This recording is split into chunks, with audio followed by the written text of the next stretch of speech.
Hi there, welcome to the Common Climber YouTube channel. My name is Stephanie Dawn, and today we're going to be talking about protein intake and climbing.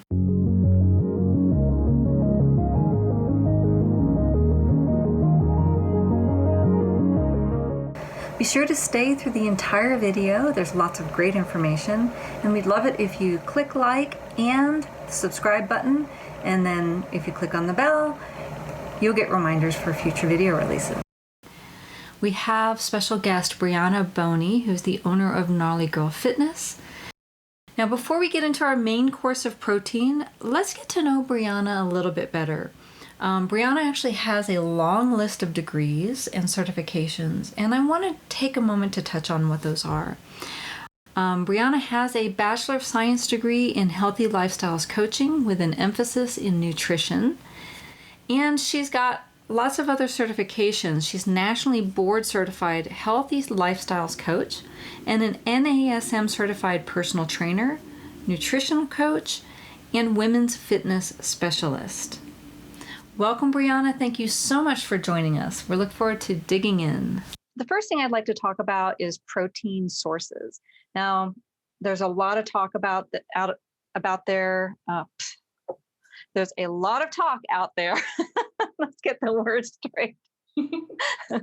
About quality protein. And then there's the conversations around vegan versus vegetarian. And I know that there's climbers out there like Alex Honnold who are vegan. So let's get the record straight on protein sources. And is there a best protein source and why? Yeah, this is a great question. I think for most athletes, low-hanging fruit is just making sure that you're getting enough protein in your diet. But we do need to pay special attention to the quality. So it's a yes and no answer. Is there a best protein? I think it really comes down to the best protein for us individually, because we have certain beliefs or we have other things that affect our diet, our access to food. But ultimately, when it comes down to choosing a protein that's right for you, we do need to look at it's called the PDAAS. So this is a protein digestibility corrected amino acid score, which is a total mouthful and it's hard to say. But so easy to digest. Yes, easy to digest, right? Hard to say, easy to digest. Okay. And it ranks protein quality. So I always encourage people to get really curious on their own. And if you look up the PDAAs, you can really visualize how these proteins are being broken down.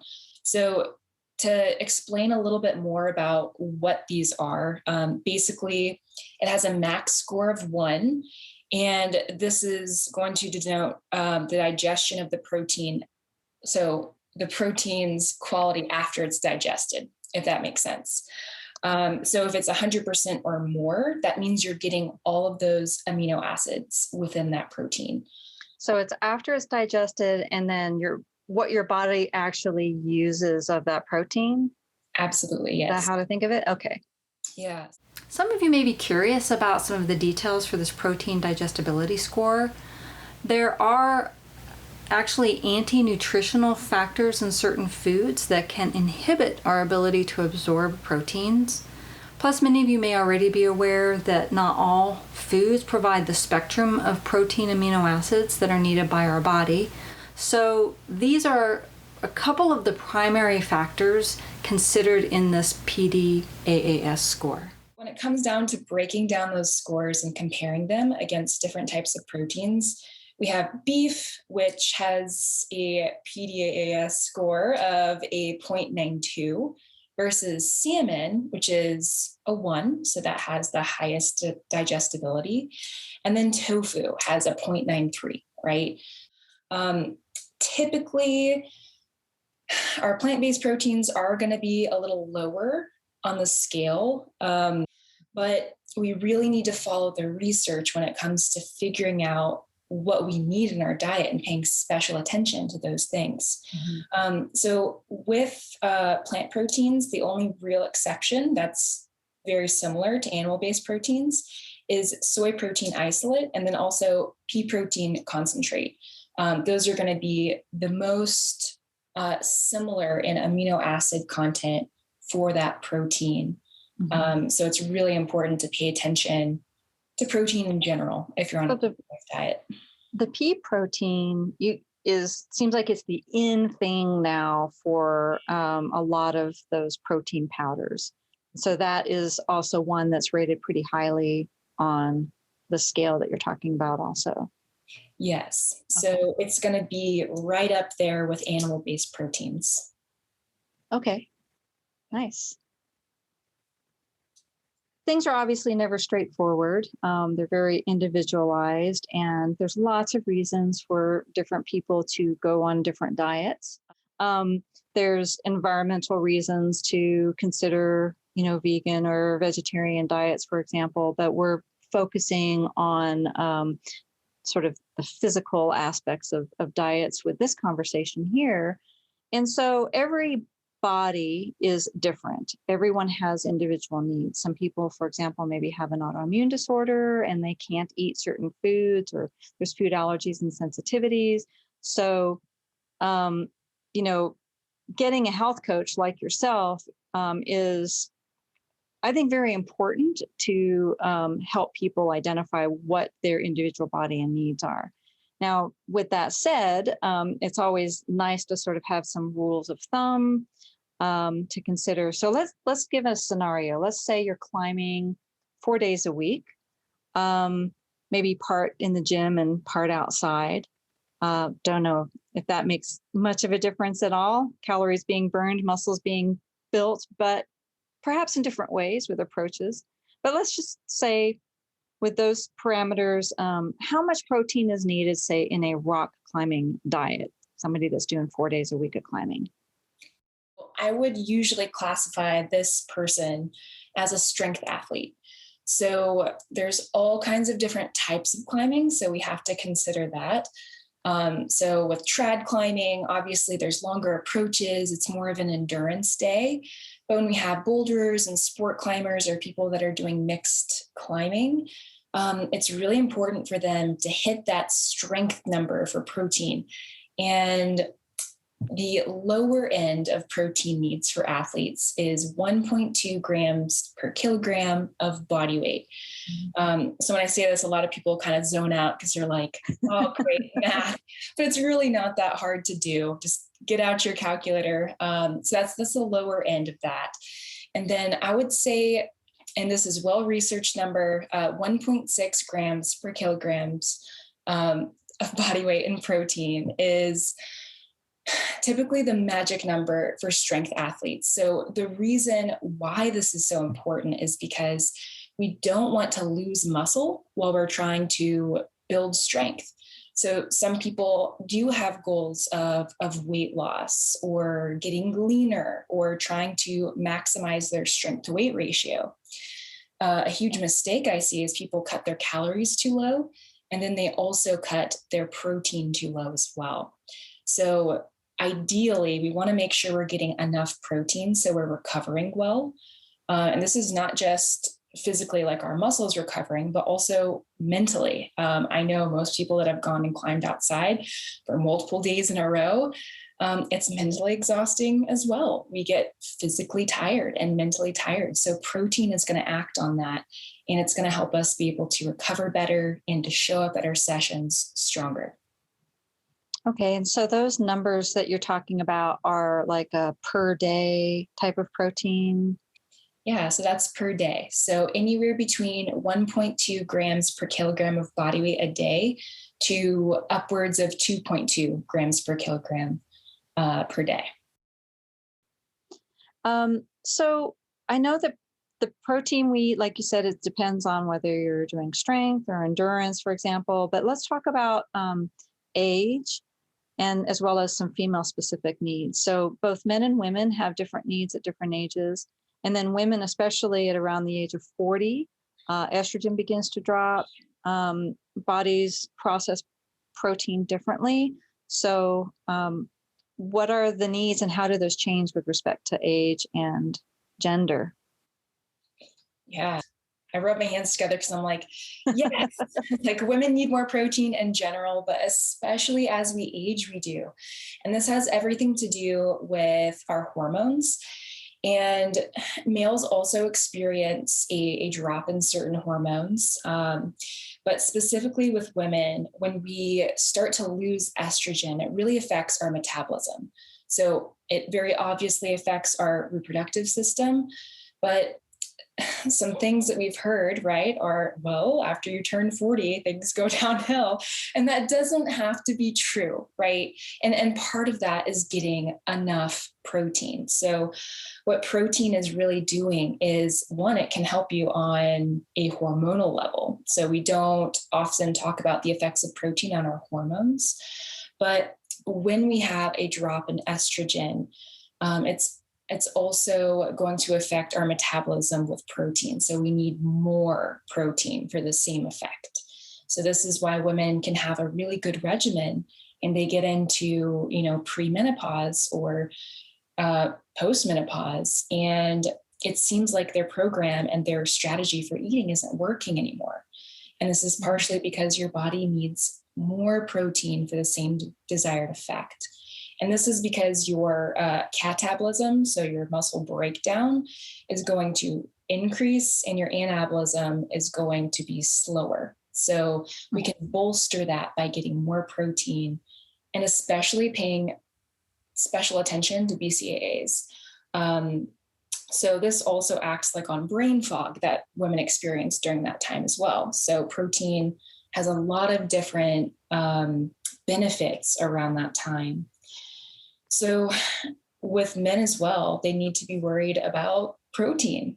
Protein, the health and fitness world really sells it, right? They're like, you got to get your protein, but it's because it's so well researched that that's the easiest thing we can do to help maintain longevity. So we can't just eat protein. We also need to stimulate our muscles as well to make sure that we are bolstering our immune system, that we're bolstering our recovery. So when we do start to notice that our diet is losing effectiveness, or maybe we don't feel like we're as strong as we once were, we can modify our training regimen as well as our diet in order to decrease some of the losses that we see with age. So what about timing of eating protein? There's some things out there saying, eat protein at this certain amount of time relative to your workout. Can you comment on that? Absolutely. So I recommend for people that are just getting into trying to use their diet for athletic performance, just try to get enough protein. So to focus on that first. A lot of people get really excited about protein, which I think is incredible, but then they kind of miss out on hitting the ultimate goal. They focus a little bit too much on timing. But for, I would say, advanced athletes and even our weekend warriors, it can be very important to make sure that you're timing things well. So generally, it's recommended that we get about 20 to 25 grams every 3 to 4 hours.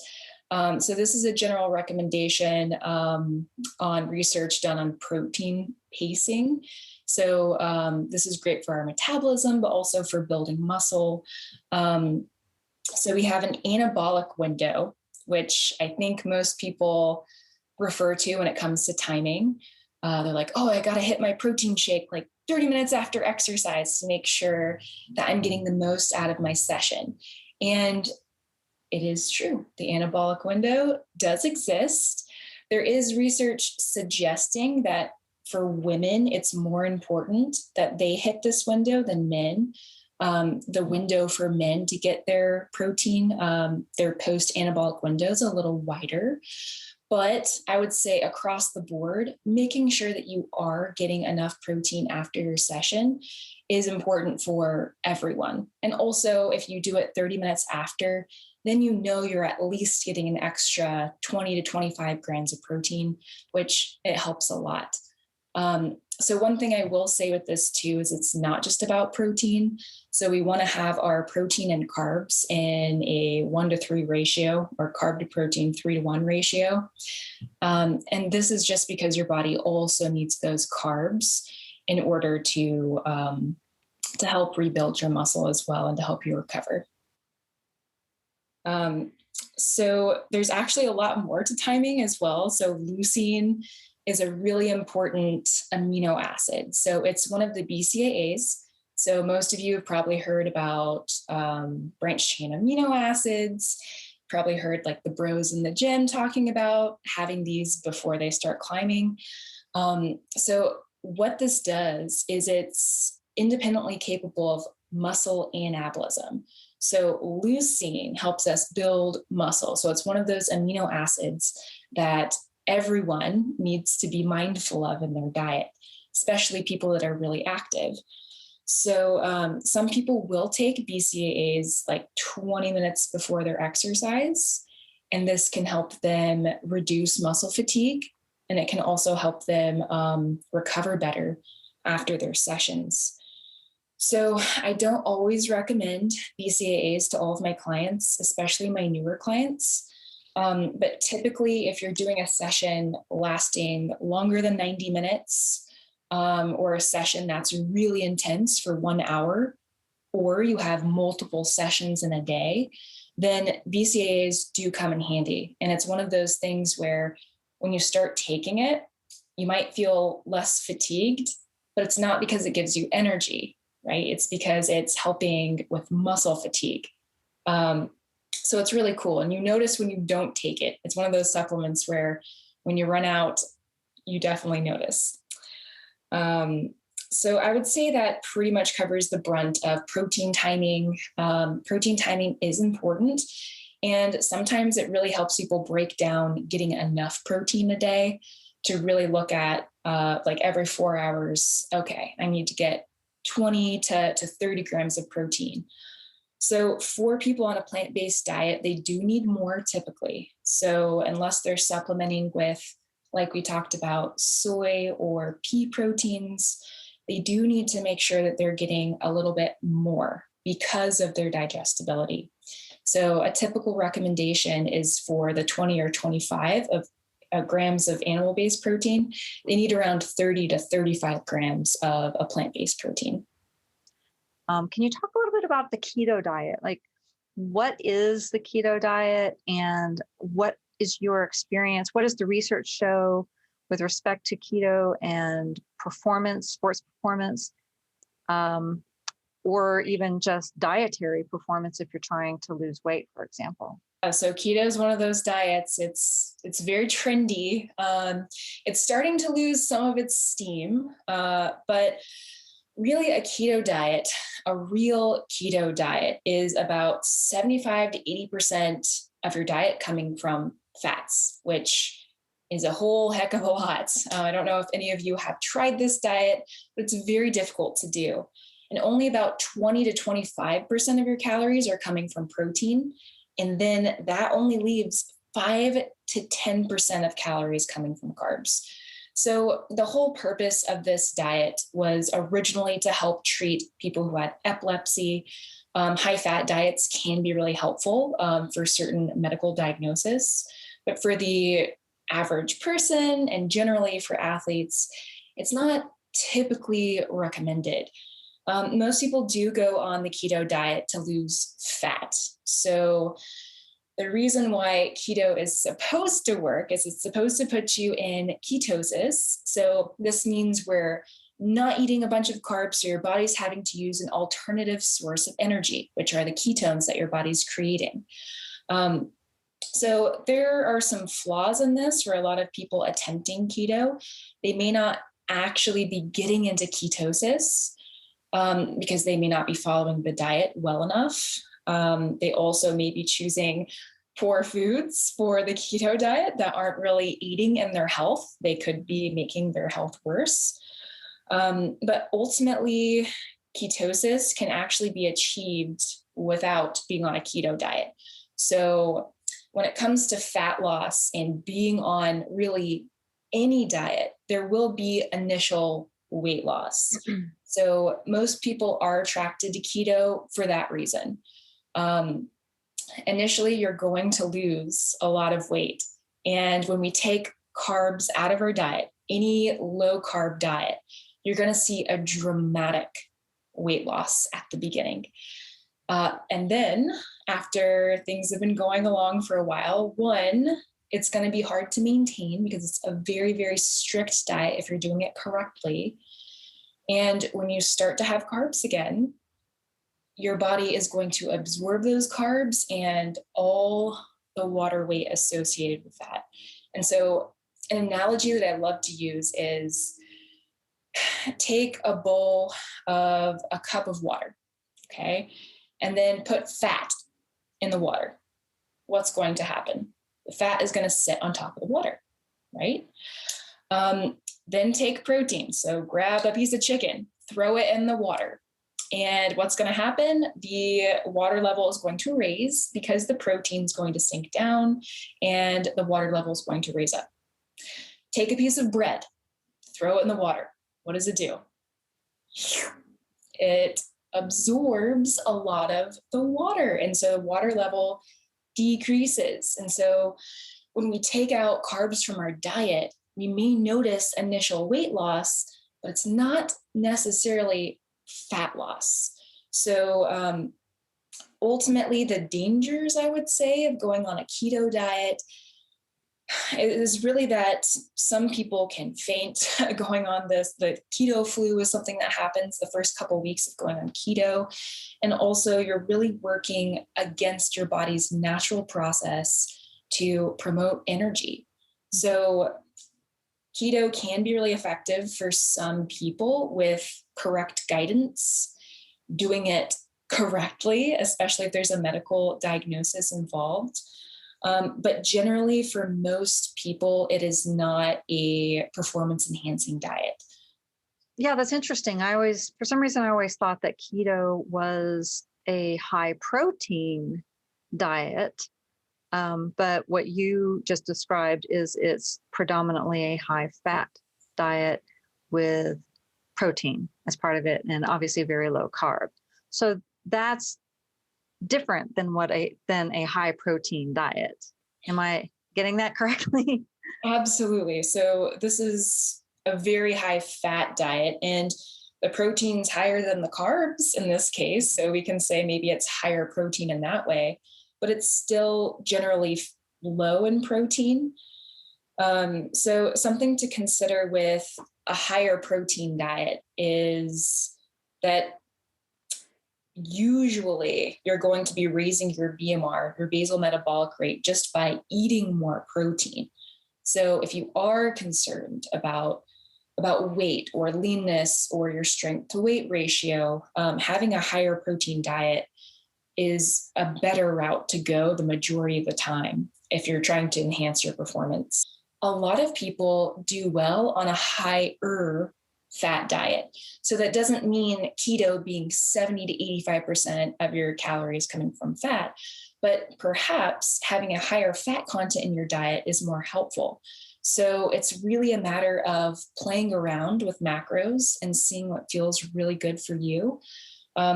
Endurance athletes typically are going to need a lot more carbohydrates. So when it comes to climbing, especially if you're a boulderer or maybe a sport climber doing, lighter sessions, you might actually benefit from having less carbs and more fat in your diet. Well, what I'd like to do to kind of close this out is, what should somebody be looking for in terms of, is this diet working for me or not working for me? Energy levels. So how you feel during this diet, whatever it is that you come up or create with maybe a professional, or maybe you're doing this on your own. If you feel like you don't have energy, if you feel like maybe there's some issues with like your cognition, that can be a sign that maybe your diet's not working as well. So you want to make sure that you're eating enough and the right things.